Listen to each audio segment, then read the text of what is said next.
Hello, everybody. Hello, hello, hello. Welcome once again. It's Tom here from ProWritingAid with Sally, who I'll probably introduce in a minute. Great to have you with us. As usual, while we're waiting for the others to join, please feel free to just add in chat where you're joining from, whereabouts around the world. That way I can see that you can hear me. Okay, in fact, let me just change that. There we are. Linda, thank you for being the first. Linda from California. So everything must be working. And we've got, hi, Amanda in Somerset, Michelle in Yorkshire. I'm not picking on the UK. Joined. Oh, look, we've got Tanwir from Lahore, Tom from Florida. Hi from Argentina. Hi, I think that's Vanessa. Hi, Vanessa. Hi, Barbara from Victoria. I think I recognize your name. I think you're a regular. Great to have you back again. Hi, Jen from Alberta. And Connie from Northern California, where I guess it's what, about 10 a.m., something like that. Hi from Switzerland. Hi, Moyette. And Vivian from the UK. Great to have you with us. Ah, look, someone's in somewhere else that's rainy. Rainy Missouri. Actually, it's not rainy in the UK. It's been a grey day. We have had the peaks of spring over the last couple of days, but it's back to kind of grayness today. Okay, so while other people are still joining, just want to say a big thank you. Thanks for joining us. Welcome to our third in our approximately monthly Ask a Book Doctor sessions. Great to have you with us once again. And we are today going to be talking about emotional depth and texture. So that's a really exciting one. Sally and I have got a lot to talk about, and we hope you're going to get a lot out of that. As usual, just going to run through a few things before we get started. So what we'll do is I'll post a couple of links in the chat. We'll talk about a little bit about some do's and don'ts, and then we'll get into it. But first of all, I want to ask for anybody that attended Fantasy Week 2 weeks ago, ProWritingAid's Fantasy Writers Week. I'm sure we've got a few people here who joined. What did you enjoy most? Which session did you get the most out of? I'm not sure if anyone joined me for conversation with the guys from World Anvil or Dana Pittman. Both fascinating sessions, but there's some really good sessions during that week, and I hope you are able to join us. In fact, we've got Crime Writers Week coming up. So Crime Writers Week. Thank you, Frank. Yeah, we've got a few comments there from Dana's sessions. Savannah Glib. Oh, that's great. I didn't attend that one, but that great to hear. I need to go back and watch that one. Thank you so much for joining us for those. Yeah, Haley's sessions. Haley's just an awesome star. Haley is ProWritingAid. We've got Crime Writers Week coming up in June 17th to 21st. We don't have a sign up page for you yet, but keep an eye on our socials because you will see it there. We should have a sign up page. We should be launching it around May the 21st. If you're not a member of the community, just join. It's totally free and you'll see everything posted there. Saves you having to watch all the social channels. You can do either, obviously. But yeah, we'd love to have you join us for Crime Writers Week. It's going to be a good one. We have got all the speaker slots full already. So I think we've got 24, 25 speakers lined up for you guys. And there are going to be some awesome ones. Okay, a quick mention of a few do's and don'ts. I say this every time. We love doing these sessions with you guys. It's a really inclusive space. And we love seeing all the conversations go on in chat. I know you guys all are full of advice for each other and helping out with each other. That's brilliant. If you've got a question you want me to ask Sally, please put it in Q&A because the chances are I'll miss it if it goes into chat. Chat tends to move very quickly. If you park it in Q&A, I will try my best to get to it. And we tend to deal with questions in the last kind of 15, 20 minutes of the sessions. Rose, we will be sending emails about Crime Week. So you'll get all the usual kind of communication. You'll be getting an email. If you're on the email list, you'll see it on our social channels and you'll see it mentioned in the community. As I said, it will probably be launched around about the 21st of May. That's when you'll be able to sign up in preparation for it actually taking place on the 17th of June onwards. So you'll see it all the usual places. So yes, sorry. If you want me to ask you, Sally, a question, please just pop it in Q&A. I will do my best to get to all of those. If we don't get to all those questions, or you want to ask me about something else, something to do with ProWritingAid, for example, maybe you've got a how-to question, just email me via our support email address, hello@prowritingaid.com. So we would love to hear from you. We've got a great support team, and they'll forward any emails that are directly for me or for Sally onwards. Okay, like I said, this show is here for you. So please let us know if you've got any feedback, if you would like us to cover anything particular on our future sessions, any feedback whatsoever. And with that, I think we should get straight into it. So Sally, welcome once again. How are you doing? Hello, Mr. Wild. I'm doing very, very good, thank you. It has been lovely to see a bit of sunshine, hasn't it? It has, yeah, it's After been it's really great. rained straight for about 6 months. It has felt like that. Yeah, I think things are, the garden is looking green. We've got things, vegetables are growing, which is always a great sign. I feel massively buoyed by that. Right, today we are getting into emotional depth and texture. And I want to start by just kind of framing that. What exactly are we talking about when we talk about emotional depth and texture in writing? Well, that's a very good question. And ultimately, I think what we're aiming for is warmth. We're aiming for writing that has warmth, and it has the kind of sort of warm glow that makes you want to climb into a book and curl up in it. I mean, it can be a horror story. It can be a hard-boiled crime story. I'm not talking literally about a story about, sitting by a fire, but it's emotional connection. It's a kind of warmth that makes you feel, yes, I am connecting with this story. I'm connecting with these people, and even if they are vampires, and I want to read on. I want to get to know about their world. So is this something you see? Because the clients you work with, the manuscripts you read on a daily basis, is this an issue that you see a lot? It is an issue that I see a lot, and most particularly with people who have been taught to write in a different way. So I see it anytime not any time I work with somebody who is a trained journalist. Yeah. You can feel it immediately because they have been trained, and quite rightly too, to write in a very spare, unemotional, specific way. And the writing is clean and clear, and there's no metaphor or simile, or there's nothing that sort of reaches out and says, come on in. It's just like, here are the facts, ma'am. And it's the same, of course, for anyone who's been taught a particular kind of writing, business writing, report Yes. writing, anything like that. And they do it brilliantly, but it's not how you write fiction. So that is a big part of a huge part of it often. But it's not always that. It's not always that. People who have never written anything before can do it, and there's lots of reasons. Sometimes it's fear of purple prose, fear of sort of overdoing things, fear of seeming pretentious. There can be all sorts of reasons that people So don't put emotion into their writing.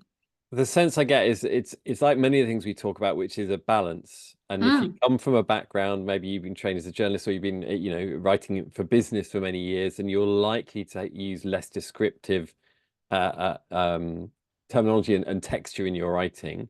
But absolutely. also we do have that fear of things like purple prose because you're told to Yeah. be aware of it. So it's getting that balance. So I suppose tonight we're really going to be looking at how you define emotional depth and texture Yeah. and can identify it and and what you can use to help increase that, right? Absolutely. Yeah. Absolutely. Okay. Okay. So let's get And into some and of. you know, Go on. Go on. sorry, this wouldn't be us if I wasn't interrupting you all the time. A lot of it is about having permission to do that, um, which we will talk about. Yes, right. Okay. And I mean, yes, we will. Okay, because I think that's a really Mm. interesting point. Again, I think that applies to quite a few things when it comes to learning the craft of writing. Um, And I love, so Holger, welcome again. You're a regular Hello, attendee. Holger. Having been trained in engineering, I found crime fiction writing hugely difficult and such fun. So yeah, absolutely, I think that's a really appropriate observation. Yeah, I can imagine. Let's get into uh, some of the techniques, if you like, for adding emotional depth and texture to your writing. Then, Sal. So, where do we get started? What should we be looking to do? Well, one very simple way, and we've done separate sessions on this, so we're not going to talk for ages about it, and I've seen the whole level of a manuscript just lift through this one thing. It is using metaphor and simile. Right. And because suddenly you'll read and think, oh, this is a writer. They're saying, my heart soared like a dove, and hopefully a bit better than that. But your brain goes, oh, this is a writer. Mm. This is a writer. And metaphor and simile are, you have to be careful with them. Some here may remember the great catch-up debate of 2021 or whenever it was. They're to be used sparingly. You don't want to smother your prose with them. But that is one thing that can make a tremendous difference. Another thing is description. Yes. A lot of people are scared of being over descriptive. Again, they don't want to seem pretentious, so they're scared of description, and therefore it's, you've got sort of stick people walking through a sort of black and white landscape, and description will immediately bring people in. And again, you don't want to overdo it. Can we just pause there, Sal? Because I'm interested to know how do you recognize this as an editor, as a book doc? Does it jump off the page to you? Is it very, very obvious when you see, okay, this is what's lacking here? Because you're seeing stick figures rather than you're seing Yeah, I mean, it's not. sorry, I was going to say, I'm a very visual person, so I Yeah. love uh we talked about this the other day. When I was younger and I read Hardy, and I can imagine the landscapes very, very clearly. I know them quite well, but it would build this picture in my mind that was just leapt out of the page. So do you get that when you're reading a manuscript very simply? Often not straight away. I'll Right. be a little way into it, and I'll think, what's not quite happening here? Because the writing can be excellent. The writing can be really good, but if after a while I'm thinking, I'm not, what's this? And then I'll just think, oh, it's very cold. It's very clinical. Yes. And there is no simile, there is no metaphor, there is no, description is, it was dark. That's a description. You can go a bit, you really don't want to overdo description or metaphor or simile, any of these things, but you drop them in throughout your pages, and not only will your writing start to sing, but your reader subconscious, I know I'm repeating myself. It's all right when I do it. It's no good when authors do it, but it's okay when I do it. Your readers will subconsciously think, oh, this is a writer, Yeah. because you don't want to exactly write as you talk. Yes. You want to write with, I always say to people about dialogue, if you can speak, you can write dialogue. And this is true. People get too, sorry, taking a little detour here. People get too hung up on, I can't, and they write very bad dialogue, and it's often very formal. I am not afraid of you, she said.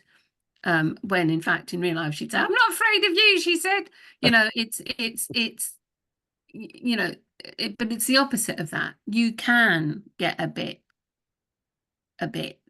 not, you genuinely don't want to overdo it, but Yeah. a little bit goes a long way, and it is like ketchup. It adds to the flavor. Should we talk about, because you bring Or a up an condiment, interest. other condiments are available. Yeah. Um, you mention dialogue there, and we've Yeah, talked about dialogue tags in the past and yeah. using those to enrich, but having to be careful. So Mm. should we talk about that briefly? Well, yeah, I mean, dialogue, first of all, of course, dialogue is a great place to get all sorts of emotion in. If you write good dialogue, then you're pulling your reader in, of course. But I think dialogue tags, and is there anyone here who, and you guys know your stuff, I'm sure you all know. Dialogue tags are the bit between the dialogue where, I'm not sure about that. He said he put down his drink and walked to the window, gazing at the street below. That's a dialogue tag, that bit where he's not talking. But these are great places to add all sorts of things, and yes, emotion, and even that one which I just made up, which was not very good. He put down his drink and he's gazing at the street below. You get a sense of what's going on, don't you? You do. So he's not happy. Yeah. And he's probably quite sad. So yes, the very, very simple answer is dialogue tags. It's really, especially when you're writing your first draft, and I always say this, just get your first draft out. You can let yourself go a bit crazy, because you can always cut it. And I always say this to people, just get it all down there, get the description down there, get the all of the feelings down there. You can always cut it, and people hardly ever do cut it. They read it back and they think, oh blimey, I wrote that, check me out. Because it is amazing, and once you start to do it, once you've got permission to do it, it often does need someone to give you permission, someone like me or any of your readers, to say, you know what, I think you could we had I this. mean, I guess that could almost sometimes be about giving yourself permission to do that, right? It As well. absolutely can, but it absolutely can, but that is harder. Yeah. That is harder, because there's this concern. I had a writer who said to me once, they turned into such a good writer, and at the beginning they really weren't a good writer, and they said to me once, I suggested, I said, why don't you put a bit more stuff in here? And they said, oh, I don't want to be poncy. Yeah. And it turned out, that they actually wrote wonderfully, and it wasn't poncy at all. I mean, no one wants to be poncy, do they? But this is a kind of fear that holds people back, and that particular author, I could not persuade them to. We talked about this. We I did. couldn't persuade them to sort of let go, and I knew that their background was a sort of fine art background, and in the end, what I said to them was, why don't you just write like Chagall painted? And that somehow, that was it. That's what got through to them, and they were off. And um, it's a good thing I didn't say like Picasso, I suppose. But I could have said like Picasso. But you know what I mean. It's just somehow finding the thing that makes a person's head go, ooh, Yes.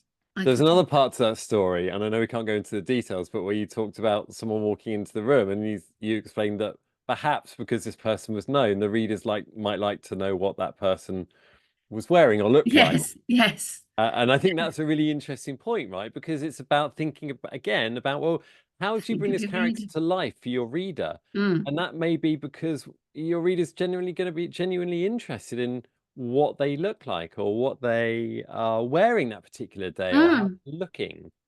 I Um, think you've got to think this was a character who was a fashion designer. So yes, you can't just, well, you could, and it didn't work.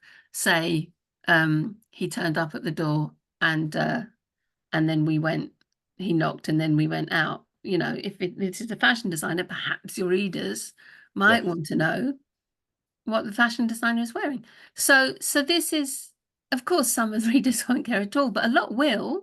And it makes the fashion designer character come to life, you know, if they're wearing a green carnation and a red jacket, you know, Yeah. fedora. I'm just gonna pause there because I want to thank people in chat who have been translating the word Ponzi because Oh no, I'm so pretentious is what yeah, this pretend author which is exactly what meant. Tara I said. don't want to be pretentious. That's Thank what you, we meant. Tara. Yes, sorry. Oh, and others as well. Christine, I can't see the full name, but thanks for everyone jumping in there. I also Sorry. wanted to pick up actually. Mary said, experiment, write the same situation twice or three times, Absolutely. turn it on its head. Absolutely. This And is all part of letting go. Just yes, let it all come out.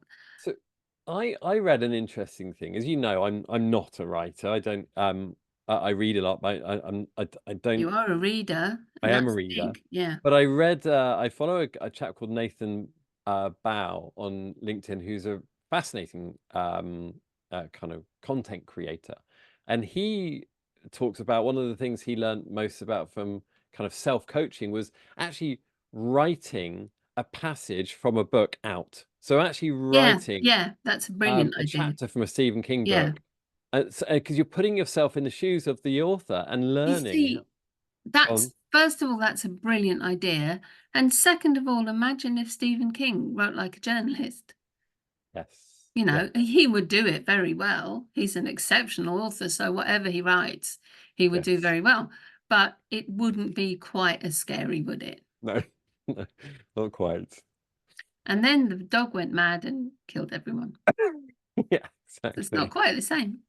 Oh, Chris Um, telling you. Okay, so Stephen King was a journalist for a short time, apparently. Thank you, Chris. well, this is he was actually, Was he? I and didn't this is know. why, you know, his book on writing is so sort of forensic. But but you know, he learned how to. He talks about how he learned how to write like an author, like a fiction writer. It's That's it's it's it's you almost have to honestly just flip everything you've learned about writing if you go from one discipline to the other. And but like I said, it's not only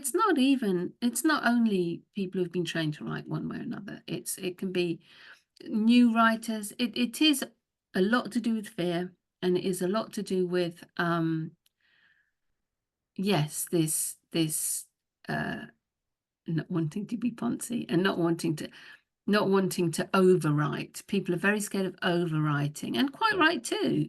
yeah, But if you overwrite, you can cut it. It's just your first draft or your second draft, you know, you can cut it.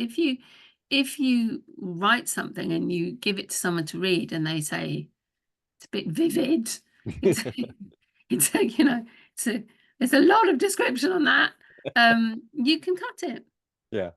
you know. I sorry, as always, I keep one eye on chat, and I'm just loving the conversations that go on there. Peggy, who's now talking about trousers versus pants, and lots of comments about people who have, yeah. Frank saying that Joe Hill, Stephen King's son, copied an entire Elmore Leonard, love Elmore Leonard Mm. novel to get a better sense of how to tell a story. Yeah, it's Fantastic. It's an absolutely fantastic idea. I mean, as people here will know, I very often say, read your favorite author, see how they do it. But that is really, it's taking the discipline to a very, I mean, that would, I can't see how that wouldn't be incredibly helpful yes, because I know people are always coming back to me and saying, you know what, I did what you said. yeah. And quite often, you know, they don't read their favorite authors, they read successful authors, which aren't necessarily the same thing. Oh, that's And they say, interesting. I saw exactly what he did there. And I'm going to do it now. And it works. Of course Yeah. it works. Why wouldn't it work? But none of them are saying, yes, it was just like a journalist. It was perfect. I'm going to do what they did. I don't want to get hung up on that. It's just No, a no, very no. easy way Well, to explain. let's move on because there are a few other things I know we've talked about. I mean, we've Yeah. talked about a little bit about punctuation. We talked about Punctuation. yeah. Yeah. Okay, let's get into that. Sorry, Tom. No, no, no, no. Really, people in real life were very good friends, and I respect him enormously. Um, I do. Punctuation, the most obvious example, and first of all, people don't like use. A lot of people, they read advice on writing, and the advice says, oh, you know, with little punctuation, no commas if you can help it, definitely no semicolons, and above all, no exclamation marks. If you use exclamation marks, a strike of lightning will come, and you will be doomed.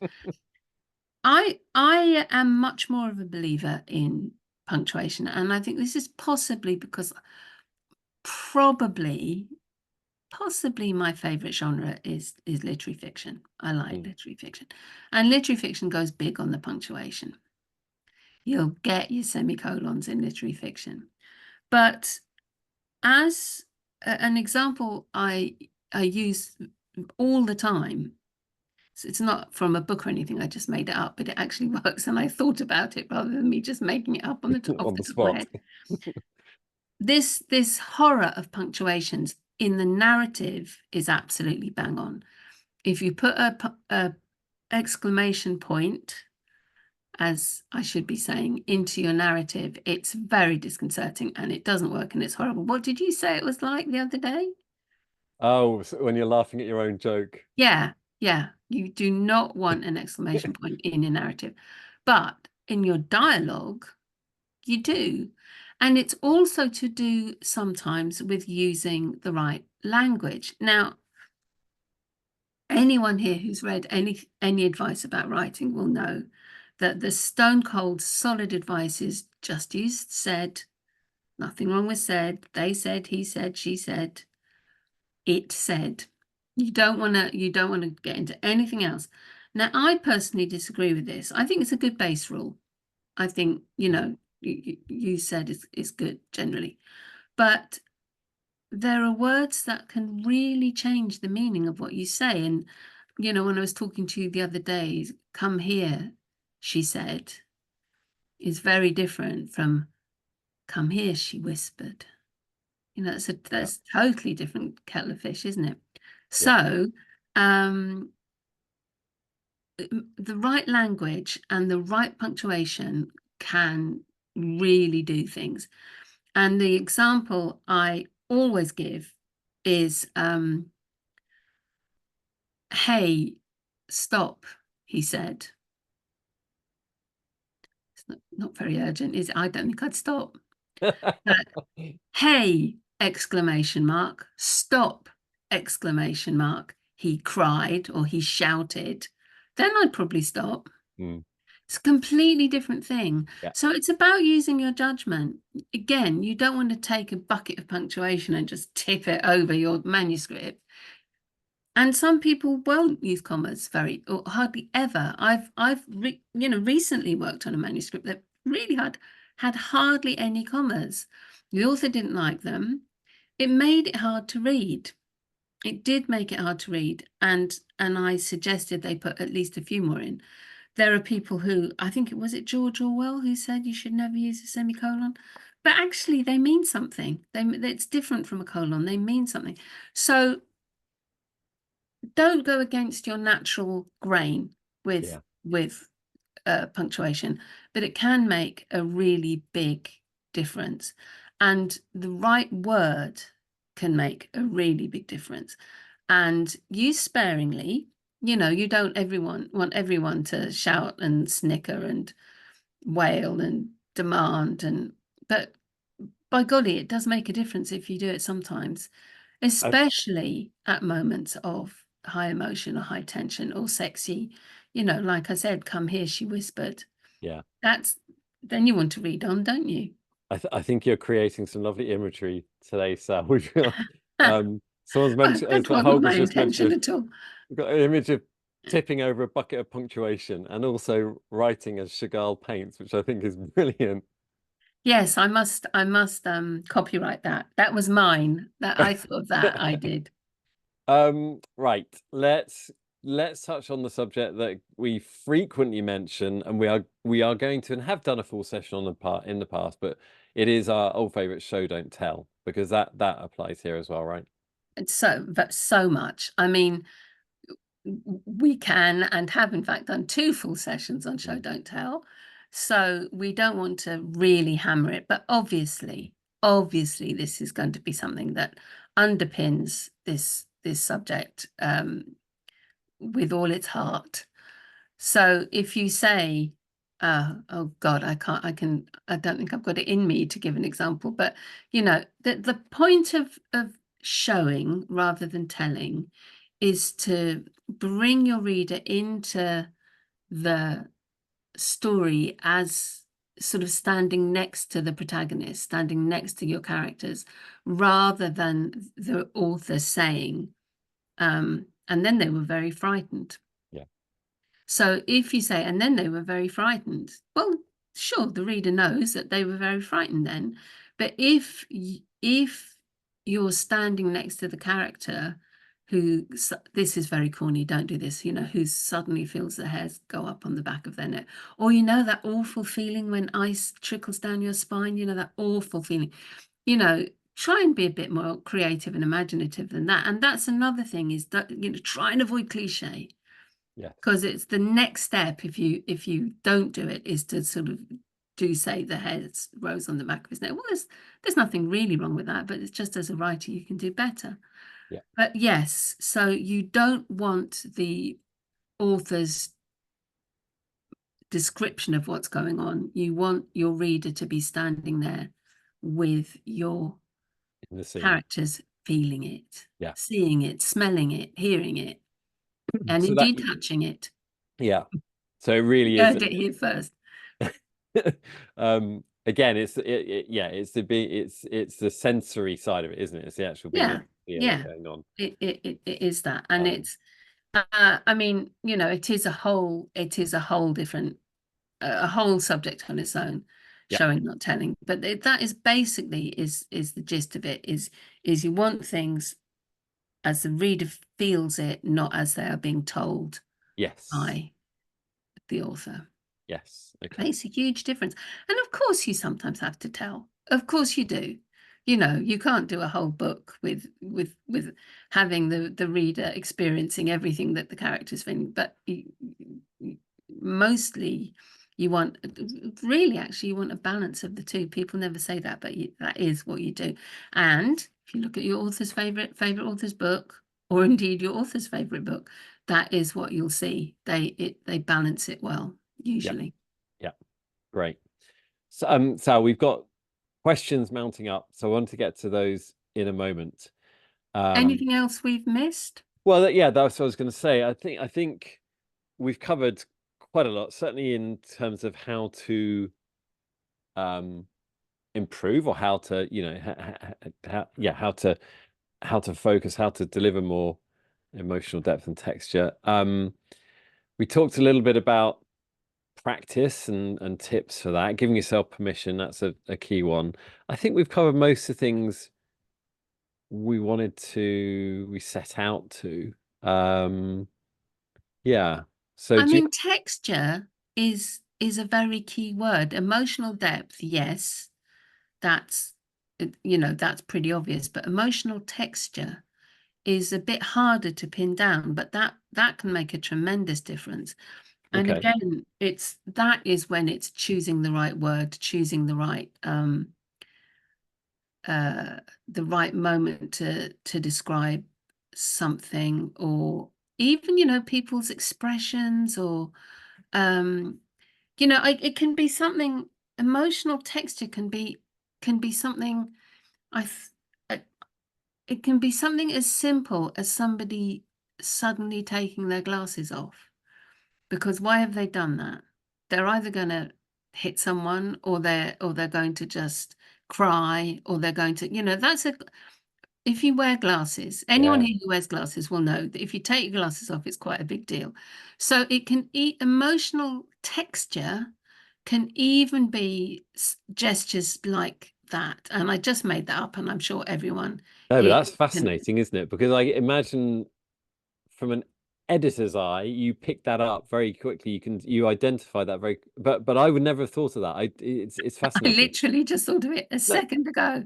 Copyright but me. but it's a great example of how Yes, of yeah, adding the texture. texture is moments like that. really. Emotional texture is these little flags that you give Yes. Yeah. to your reader. Something's going to happen now. Yeah. Something has just happened. Well, You no, know. we didn't talk about this when we were prepping for this session, but I No. love that little flag. Mm. So that's a really interesting point. Um, sorry, I'm just catching up on chat. Yes. So yes, absolutely. Texture, fascinating point. Okay. Anything else on texture? Well, no, I think, well, yes, I mean, so much, but there is a difference between depth and texture. Emotional texture is stuff you tell your reader with gestures or with, I mean, a really corny one would be if a wife is making the bed and finds someone else's earring in the bed, that's you can hear the da da da music Mm, when she mm, does that. That, again, it's important to keep away from the well-worn cliches if you yes, can. But it's that kind of thing. I mean, frankly, my glasses one is better. I've just got to be, I think so. I can't help it. Yeah. Um, All but right, come on, let's dive into some questions. all right then. Rena asks, how can you tell if description or metaphors are not too much? How do you measure that? We've talked before about the clanging Glass. glass and the chiming glass or the chiming bell. Most writers, honestly, all of you here know when you've written something bad. You do, and you kind of gloss over it because the next sentence is great. So you know that that paragraph doesn't quite work, or that chapter doesn't quite work. But you think either you think no one else will notice it, or you think I'll sort of go back and fix it. So if you've overdone it, you honestly, and if you do that, I love this, it's so fresh. If you do what you know you should do, which is read your work aloud to yourself, which will solve all your problems, and you won't need an editor. If you read your work out loud to yourself, you'll start thinking, I'm actually wading in metaphor now, aren't I? This is the fourth simile I've read, and I haven't Yeah. even finished the page. This is description gone wild. This is no good. You'll notice it, but if you don't, your beta reader will, or your Yeah, editor will. that's the And same. it's I never can stress this enough, because all writers know when that something's not quite right. Yeah. And sometimes they can't pin it down. Sometimes they can't pin it. And not all writers, the world is full of writers who think they've written the next, whatever, and nothing will dissuade them otherwise. But most good writers, or writers who aspire to be good writers, everyone here, most of the people here will know. When I say that, they'll think, yeah, I do know when I've written something it's not quite right. Yeah. Or maybe not. Maybe they're saying, no, I don't know. I'm going to go back to that point that you said about beta or beta readers, because that may just be your writing group as well, right? It could be anybody. He's Absolutely, giving you, absolutely. use others, use your Yeah. your circle. Okay, let's time is marching on, so let's get to another one. Sorry, while I get to the next question, Dana, you asked if there'd be a replay. We put all of these on YouTube. It takes us a few days usually to get it up on YouTube, but you will find it on YouTube. And I don't know who this question's from, but I think it's quite interesting. Sorry, it's down as anonymous. Do some subjects, settings, emotions, characters, appearances scream for description more than others? Absolutely. For instance, recently I've worked on a couple of books set on the Indian subcontinent. Mhm. They're actually historical novels. And if someone is reading a book about India, they want India. Now, what you have to be careful of is you can't have you can't have, every time somebody tries to cross a road, a cow standing in front of them, and you can't have, you know, Yeah. but you want the colors, you want the smells, you want the Yeah. sounds, you want the cow, actually, every now and then. People want that without even, they don't even really want to notice it. But if it's not there, they're going to say, is this book in India or is it in Epsom? But, where is this happening? This isn't India to me. So if your book is set somewhere, Snowdonia, the Grand Canyon, Louisiana, people are going to want those places they're almost the character, Yes. places like that. Yeah. And even to a degree with towns. I mean, the thing is, if you're writing about Paris, it's you try and avoid the Eiffel Tower, but if you've been to Paris, there's a lot you can put in that will help somebody think, oh yes, I know where we are. So that kind of description, absolutely. The kind of description that's sort of emotional or just sensual, yeah, every book needs that. Look at a book that you like, you'll see it's there. Yeah. Good writing is invisible. Yeah. It's there. Yeah. And I just want to say a big thank you, because as always, right, there's great conversations going on, people giving suggestions in the chat, helping each other out with ideas, and and how you can uh improve and learn, and yeah, some really great stuff. So thank you, Absolutely everybody. brilliant. Thank you. Absolutely brilliant.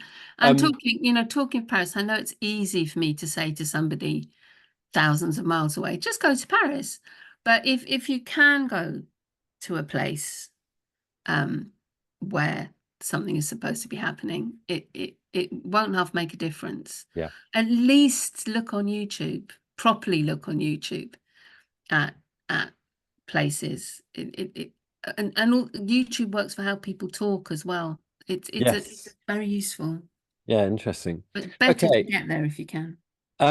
Mark asks, with respect to character description, do you find that new writers spend too much time on external description, such as hair color, and not enough on internal description, such as, their wound? That's very interesting. Mm. I thought the question was going to be with respect. I think you're talking absolute rubbish. So I'm glad it wasn't that. Um, so yes, so what are the two options? One is well, Well, you bog external down rather in, than, yeah, yeah, hair color, stuff like that. This is a whole different session again about characterization.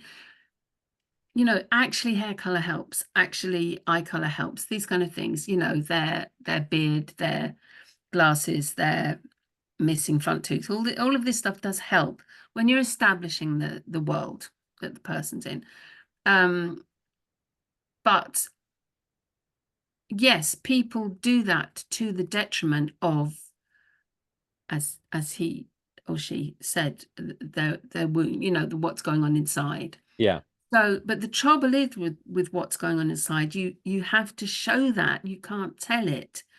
You can't say, well, I mean, you can, but it doesn't work very well if you say he looked absolutely fine. In fact, he was laughing and chatting suavely to these people, but inside he was weeping and biting chunks out of the table.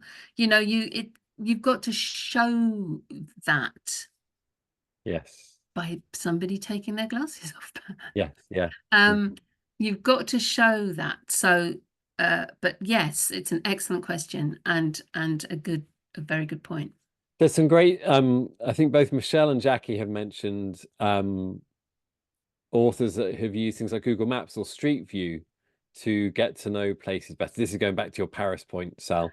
I think Google Maps is absolutely great if you want literal, if you have decided. Somebody I know who set something in Dublin Yes, used Google Maps, and it was really good for getting around. Dublin's very small, for sort of getting around the centre of Dublin and stuff. So sometimes it can work brilliantly, but what you don't want to do sometimes is say they went left at the pillar box Yes. and then Yeah. up the, you can get a bit bogged down. One can get a bit bogged down in that. So, but yes, of course, use all the tools, everything. Absolutely. Yeah. And in fact, I had a very interesting conversation. Some of you may know Joanna Penn, who's a great author, and she uses AI a lot for her research into places and what certain places would be like in particular historical periods, what you might find there, things like that, that all kind of help build that picture. There's now a whole conversation going on in chat about Dublin. I'm very jealous. I love Dublin and really want to go back Me there soon. too. But let's get back to the questions. Peter, really interesting question. Really, I guess more about dialogue, but I'm going to ask it, Sally, because I think it's a fascinating Mm. question. I struggle with dialogue while writing satire in historical fiction. If I keep it stiff, I lose the satire, but if I go light, then somehow it seems strangely out of place. Why do we have the expectation that historical figures almost always spoke formally? I don't know because they didn't. I mean, Yes. obviously, it's this thing, it's this difficult thing with writing historical dialogue, especially, and we've talked about this before, Mm, that people, they absolutely, no one wants to read a book set in Shakespearean times, just say, or Jane Austen, uh, when people speak faithfully as people did then. mm, It would be utterly unintelligible. Even now, if you start going back a couple of hundred years, it gets difficult. Even if you read a book written in the 1920s, it's starting to get hard. What people want is people speaking as they think people spoke then, their expectation. They know it's not real. It's like Hilary Mantel, it's absolutely believable. It's certainly not how people spoke then, not at all, yeah. but it's absolutely believable. And this formality thing is quite interesting. And that can be addressed often with contractions. That can really loosen things up a bit. So instead of, "Sir, I will see you on the common on the morrow,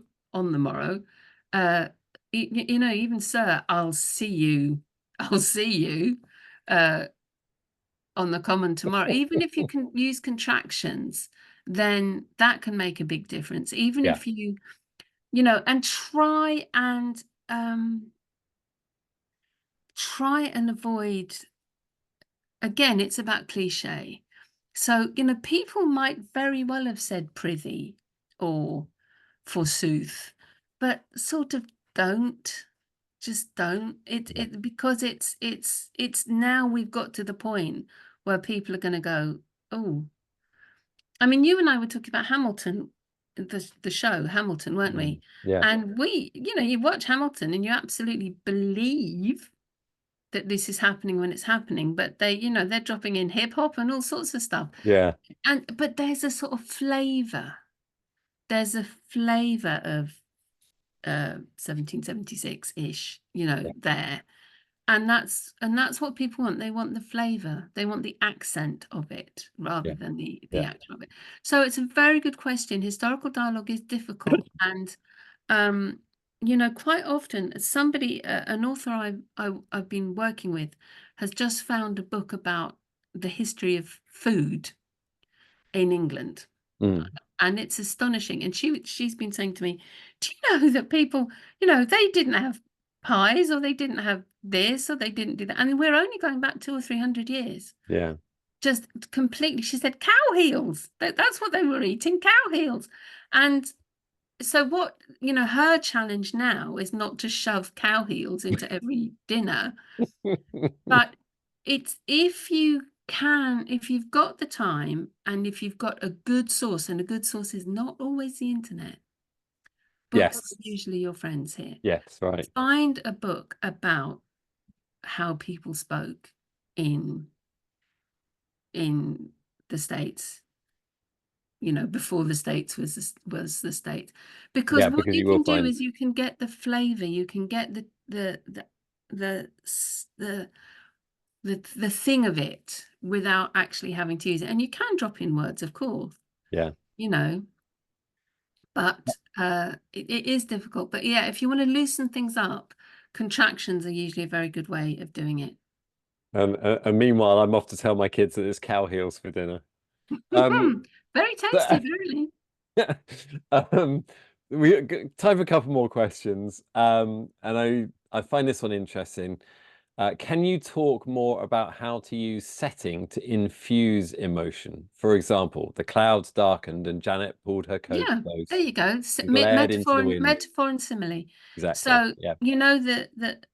I wrote this down because I knew I was going to get it wrong. I talk to people about this every single day. So simile is when something is like something. So the clouds loomed like dark. Clouds. I'm trying to think what they would loom like dark It's so hard doing these live, isn't it? whales. I don't know. That's a simile. Metaphor is when something actually is something.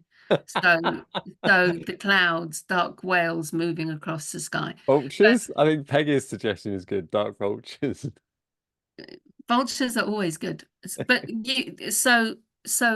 but metaphor and simile are will just make such a difference. Yeah. Such a difference. Just careful, not too much. I was talking to you, Tom, about, and you want me to use the example, and I'm not going to because the author will know. But there was a book where the writing was terribly flat, and they were a journalist, and there was one simile in the whole book, and it was really good. And then they used it twice on sort of pages away from each other. And I said, you need to use more metaphor and simile. And they said, I don't know how to do that. And I said, look, you've done it. You've done it here. It's really good. And they were astonished. They'd had no sense that they'd even done it. But it was Yeah. beautiful. I read it to you, didn't I? It was Yeah, lovely. yeah, yeah, it did. It was amazing. Yeah. Yeah. So, Um, Great. This is fascinating stuff as ever. I'm looking to see, we've got a couple more questions. I'm just going to touch on, Kathy has mentioned, why does PWA frown on my whisper type tags? Okay, so I've said this before. A tool like ProWritingAid is trying to help guide you, but it may not be giving you advice is what you want to hear at that particular time, so its particular point that it's pointing out to you may not be relevant for the setting you're trying to create. So it's you're in control. There is a dialogue tag check in ProWritingAid that will help you identify when you're using unusual dialogue tags. It'll tell you how many dialogue tags you're using with an adverb, so it helps build the picture. But it's up to you. You know that setting in your mind, so you don't have to take it at kind of face value. There are other tools within or other things you might want to try using as well. So if any of you have found sparks or rephrase, you can use a sensory button there to add more sensory detail to your sentence or paragraph. Again, you don't have to accept that, but it might help give you some inspiration to add more sensory detail. And there's also a sensory check. So there's a check that will tell you which senses you are referring to in your manuscript, and it will show you what your kind of balance is. Sal, you're about to mention something. well, yes. And, the end of a beautiful friendship, I think. But two things, really. One is the author, doesn't have to know what an adverb is. Just write as you write. It doesn't matter. I didn't know what an adverb was until I was about 45, because in England, when I was a child, we literally were not taught grammar in schools. I left school knowing what a noun, an adjective, and a verb was. Literally, that was it. And I'm not too sure Yeah. about the adjectives and the verbs. But of course, when I started doing this for my job, I learned grammar. The other thing is, the thing about metaphor and simile, it won't work if it's forced. If you're sitting there, because I'm telling you to do it, if you're sitting there and thinking, okay, if you're doing exactly what I just did, and going, okay, the clouds are coming like huge pendulous breasts. No, I can't do that. Huge pendulous duffel coats. No, that doesn't really work. it's sort of got to flow. And this is what we were talking about right at the beginning, Yeah.